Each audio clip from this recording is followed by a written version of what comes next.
Dit is Nyunsu Fusranang. Vandaag hebben wij nieuwjaarsboodschap van president Simons. Verklaring inzake de ontstane veiligheidssituatie in de regio. Directeur Grasalco wordt behouden omdat de coalitie veel waarde hecht aan een goede band binnen die coalitie. Aldus Sapoen, olie en gas vraagt discipline voor oorgeld. Anders dreigen corruptie en Dutch disease aldus de VES. Advocaat Feira in verzekering gesteld na wapenincident op politiebureau Centrum. 8-jarige jongen gewond na aanval door Puma in Stonehoekendorp. Politie waarschuwt voor toename oplichting met valse bankovermakingsbewijzen. Inlichtingendienst hield 56 jaar geleden Surinamers in Nederland in de gaten. Kluis KFC, Lala Rookweg leeggeroofd. Politie onderzoekt mogelijke inside job. Sterk jaar voor staatsolie. 387 miljoen Amerikaanse dollar naar de staat. Nieuwe raad van commissarissen SWM aangetreden, onder leiding van Ronald Rosenblad. Nieuwe raad van commissarissen en CFO bij EBS benoemd. Kritiek op kabinet Simons groeit. President Jennifer Simons reflecteert in haar nieuwjaarsboodschap op de hoogte- en dieptepunten van 2025 en stelt dat 2026 in het teken zal staan van herstel en voorbereiding op de toekomst. Ze roept de samenleving op tot saamhorigheid om Suriname te steunen tijdens moeilijke economische en sociale tijden. Landgenoten, we hebben 2025 nu definitief achter ons gelaten. 2025 was een veelbewogen jaar. We hebben de verkiezingen gehad.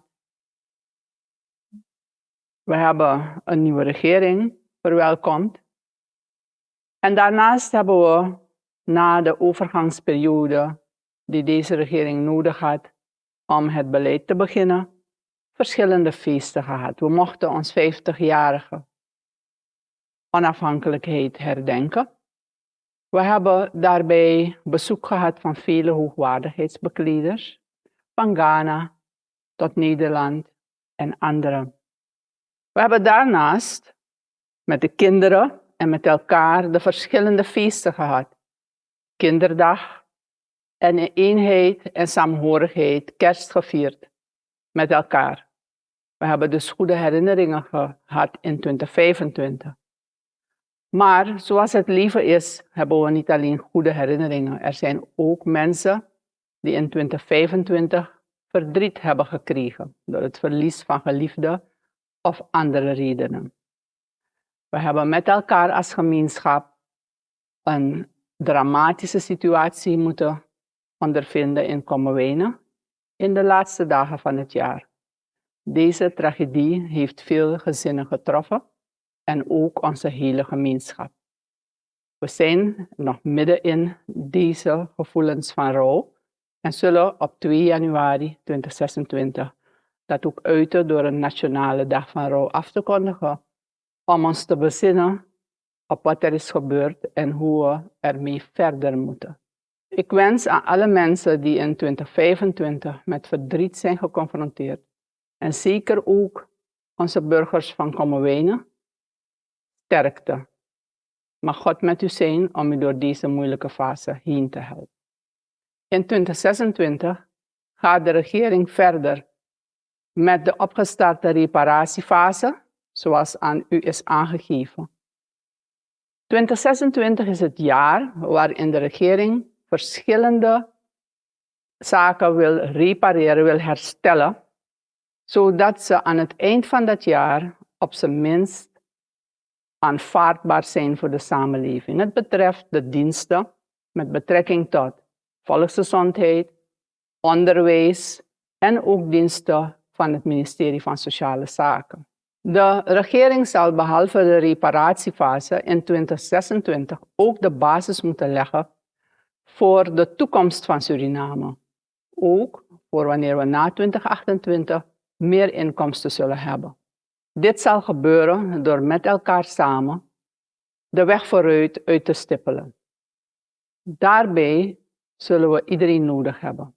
In de eerste plaats natuurlijk de private sector, deskundigen, maar ook vertegenwoordigers van bijvoorbeeld alle politieke organisaties die in de Nationale Assemblée vertegenwoordigd zijn. We werken door met de werkgroepen die in 2025 op basis van het regeerakkoord zijn ingesteld om aan de ene kant te helpen met de reparatie en aan de andere kant ook te helpen met de weg vooruit. We hebben gewerkt met een aantal van zo'n 7 tot 8 werkgroepen, in tegenstelling tot de ongeveer 90 commissies die we hebben aangetroffen. We denken dat deze manier van werken samen met de ministeries ons de meeste kans geeft op succes. We kiezen ervoor om met onze burgers samen het proces door te maken van het herstel en de basis te leggen voor de ontwikkeling. Zoals heel vaak gezegd, de regering kan het niet alleen. Het land verkeert nog steeds in economisch moeilijk vaarwater en we zullen met elkaar deze jaren moeten overbruggen en tegelijk de basis moeten leggen voor welzijn van morgen. De regering weet dat veel burgers nog moeite hebben met het hoofd boven water te houden. En daarom werken we niet alleen aan onderwijs en volksgezondheid, maar we hebben zeker ook aandacht voor de eerste levensbehoeften. Het is belangrijk dat de mensen in hun basisbehoeften kunnen voorzien. U heeft ons horen zeggen dat digitalisering een absolute voorwaarde is voor de versterking van onze overheid en voor de bestrijding van corruptie. Voor deze zaken zal de regering inderdaad financiering nodig hebben. We hebben echter nog steeds een zwakke economie. Ondanks dat kunnen we de reparatie van de gezondheidszorg, ons onderwijs, niet uitstellen, want dat zal grote problemen voor ons land veroorzaken. We weten ook dat de koers in Suriname een belangrijke oorzaak is van inflatie. En daarom hebben we ook voor 2026 met onze partners nationaal en internationaal gekeken naar mogelijkheden om ervoor te zorgen dat we de koers stabiel houden. We werken daar intensief aan. Landgenoten, alles wat we moeten doen in 2026 zullen we alleen samen kunnen doen, waarbij wij met vastberadenheid als overheid en als burgers over deze moeilijke periode heen komen met aandacht voor elkaar. De overheid voor de burgers en de burgers voor elkaar. Het is bijzonder belangrijk dat we over deze periode heen komen om zodoende, zoals gezegd, onze economie te versterken, onze overheid te versterken, zodat we komende jaren een betere toekomst tegemoet gaan. Ik wens u allen individueel het beste in 2026. Laten we samen ervoor gaan. God zij met ons Suriname. President Jennifer Simons van Suriname heeft deelgenomen aan een spoedvergadering van CARICOM staatshoofden en heeft een crisisoverleg bijeengeroepen met belangrijke ministers en veiligheidsautoriteiten. De Surinaamse vertegenwoordiging in Venezuela is veilig. De regering streeft naar de veiligheid van Surinaamse burgers in de getroffen gebieden en ondersteunt hun terugkeer. Suriname vraagt internationale organisaties om zich in te zetten voor vrede en naleving van de internationale rechtsorde. De regering neemt maatregelen voor mogelijke vluchtelingen en roept op tot rust. NDP-parlementariër Raymond Sapoen vindt het onbegrijpelijk dat Wesley Rozenhout, de directeur van Grassalco NV, niet op non-actief is gesteld na de verdwijning van ruw goud. Volgens Sapoen is de directeur verantwoordelijk en zou hij al lang op non-actief moeten zijn gezet in een normaal land. Hij stelt dat de huidige coalitie, die waarde hecht aan onderlinge relaties, dit probleem verergert. Sapoen roept de 6 partijen op om het corruptieprobleem aan te pakken, ongeacht of Rozenhout persoonlijk schuldig is. Hij benadrukt dat verantwoordelijkheid nemen essentieel is, vooral in een klein land. Daarnaast merkt Sapoen op dat de regering beter moet letten op het benoemingsbeleid, waarbij de focus moet liggen op de kwaliteiten van personen, niet op politieke kleur. Hij waarschuwt dat wanbeheer het vertrouwen van de mensen in de politiek kan schaden. Sapoen wijst ook op eerdere corruptiegevallen en benadrukt dat bij vermoedens van corruptie snel moet worden opgetreden. De Vereniging van Economisten in Suriname, VES, stelt dat 2026 moet worden gebruikt om de olie- en gassector voor te bereiden voordat de inkomsten binnenkomen. Dit vraagt om duidelijke regels, sterke financiële systemen en lokale deelname aan opleidingen en projecten. Bovendien moet de economie opschalen in sectoren zoals infrastructuur en huisvesting om problemen te voorkomen.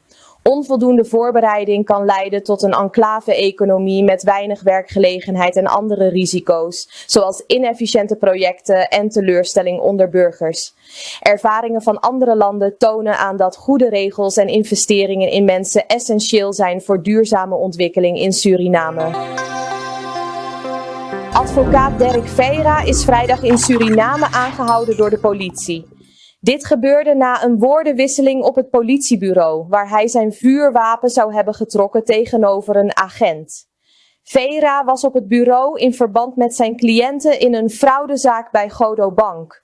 Hij beweert dat een politieman hen heeft geprobeerd af te persen. Tijdens het gesprek in het kantoor van de hulpofficier ontstond een conflict. Feira zei dat hij gewapend was en dreigde met zijn wapen. Na het voorval werd hij later opnieuw aangehouden omdat er een vuurwapen zonder vergunning in zijn auto werd gevonden. Het onderzoek gaat verder. In Stonehoepoedorp, Sipaliwini, werd de 8-jarige Germano Pobosi op 1 januari aangevallen door een puma. Hij raakte gewond aan zijn nek en werd naar de medische zending in Kayana gebracht. Het incident vond plaats toen Germano even vooruit liep terwijl zijn moeder met iemand praatte. Het roofdier werd later gedood door dorpsbewoners. De moeder leeft in angst en het dorp overweegt meer veiligheidsmaatregelen. Het Korps Politie Suriname, KPS, heeft zorgen geuit over een stijging van oplichtingspraktijken, waarbij criminelen vervalste bankovermakingsbewijzen gebruiken. Er zijn meldingen van burgers en ondernemers die slachtoffer zijn van fraude bij online verkopen, met grote financiële schade als gevolg. De oplichters maken gebruik van sociale media en online verkoopplatformen en wekken de indruk dat een betaling is gedaan door gemanipuleerde betaalbewijzen te sturen. Slachtoffers ontdekken vaak te laat de fraude. De politie adviseert om goederen pas af te geven nadat de betaling via de eigen bank is bevestigd. Bij twijfel is het belangrijk om contact op te nemen met de bank. Slachtoffers moeten zo snel mogelijk aangifte doen en relevante informatie aanleveren. Het KPS geeft aan dat het prioriteit geeft aan deze zaken en roept de samenleving op om alert te zijn. De Binnenlandse Veiligheidsdienst van Nederland, BVD, de voorloper van de AIVD, hield tussen 1959 en 1962 Surinamers in Nederland in de gaten. Het ging vooral om politiek actieve personen die zich uitspraken tegen racisme en kolonialisme en om schrijvers. Dit blijkt uit documenten die op Openbaarheidsdag in het Nationaal Archief zijn vrijgegeven. In het dossier over Surinaams extremisme staan onder andere namen van politici zoals Eddie Bruma en Ronald Venetiaan, evenals Hugo Olijveld, die scherp in de gaten werden gehouden vanwege hun publicaties. Er zijn ook informatie en verslagen over onderhandelingen voor de onafhankelijkheid van Suriname in 1975. Dit gaat over financiële relaties en ontwikkelingssamenwerking tussen Nederland en Suriname. Een opvallend element is de rechtszaak die inheemse Surinamers, de Indiaanse Raad, in juli 1975 aanspande tegen de Nederlandse regering wegens koloniale uitbuiting. Maar deze werd niet ontvankelijk verklaard. Bij KFC aan de Lala Rookweg in Suriname is op 31 december 's ochtends bijna 400.000 SRD uit de kluis gestolen. Er wordt serieus gedacht aan een inside job, omdat een medewerker met een kopiesleutel toegang had. De politie is ingeschakeld en het onderzoek is overgedragen aan de recherche. Dit filiaal had eerder al te maken met een soortgelijke overval in 2021 met medeplichtigheid van binnenuit. De politie in Suriname heeft een 19-jarige medewerker aangehouden in het onderzoek naar de diefstal uit de kluis van KFC aan de Lala Rookweg. Ongeveer 400.000 Surinaamse dollar werd gestolen. Een deel van de buit is teruggevonden en er wordt gezocht naar een tweede verdachte. In het onderzoek naar de diefstal uit een kluis bij KFC aan de Lala Rookweg in Suriname is op 3 januari een tweede verdachte, XA, aangehouden. Hij is overgedragen aan Recherche Paramaribo na een eerdere aanhouding van een eerste verdachte. Bij de diefstal is 398.000 Surinaamse dollar gestolen. Staatsoliemaatschappij Suriname NV heeft in 2025 zijn doelen bereikt, met een verwachte omzet van 802 miljoen Amerikaanse dollar en een belastingwinst van 418 miljoen Amerikaanse dollar. Het bedrijf draagt ongeveer 387 miljoen Amerikaanse dollars bij aan de staatskas, wat 32% van alle overheidsinkomsten is. De olieproductie was 6,35 miljoen vaten, met een hogere productie van diesel en benzine. Staatsolie Power Company leverde 1,37 miljoen megawattuur stroom. Er waren belangrijke offshore projecten zoals het Gran Morgu-project en het goedgekeurde gasveld Sloania 1. In 2025 lanceerde Staatsolie de Open Door Offering en investeerde 2.700.000 Amerikaanse dollar in maatschappelijke projecten. Voor 2026 blijft het bedrijf streven naar groei en ontwikkeling. Ronald Rosenblad is benoemd tot president-commissaris van de NV Surinaamsche Waterleidingmaatschappij SWM. De nieuwe raad van commissarissen RVC is op 29 december aangetreden tijdens een algemene vergadering van aandeelhouders, voorgezeten door minister David Abiamofo. De nieuwe raad bestaat naast Rosenblad uit Satya Mertowirio, Charmaine Artist, Alice Amafo, Nigel Sloot, Keshen Juku en Rudy Walbaar. Hun zitting duurt 5 jaar, de RVC moet toezicht houden, de beleidsrichting bewaken en zal als eerste opdracht een quickscan van het bedrijf uitvoeren. Tijdens een bijzondere algemene vergadering van aandeelhouders van de NV Energiebedrijven Suriname, EBS, op 24 december zijn een nieuwe raad van commissarissen, RVC, en een nieuwe Chief Financial Officer, CFO, benoemd door NH-minister David Abiamofo. Dien Linger is president-commissaris en de raad bestaat uit 6 andere leden, waaronder Jonathan Wezenhagen en Jerel Macintosh. Felicia Zerp is de nieuwe CFO, opvolger van Leslie Rahan. Minister Abiamofo benadrukte de uitdagingen in de energiesector en de noodzaak voor een quickscan van de financiële situatie van EBS. De kritiek op kabinet Simons neemt toe, vooral van buiten het parlement. DA91-voorzitter Angelique Del Castillo stelt dat de regering veel zegt, maar weinig concreet doet, vooral rond de lening van 1,6 miljard Amerikaanse dollar. Critici wijzen op herhalende uitspraken zoals "we zullen het bekijken" en "we gaan in gesprek", wat het beeld versterkt dat het kabinet moeite heeft met beslissingen nemen. Oude problemen blijven bestaan en er zijn geen duidelijke beleidslijnen. De kritiek lijkt te groeien zolang er geen duidelijke keuzes en resultaten komen.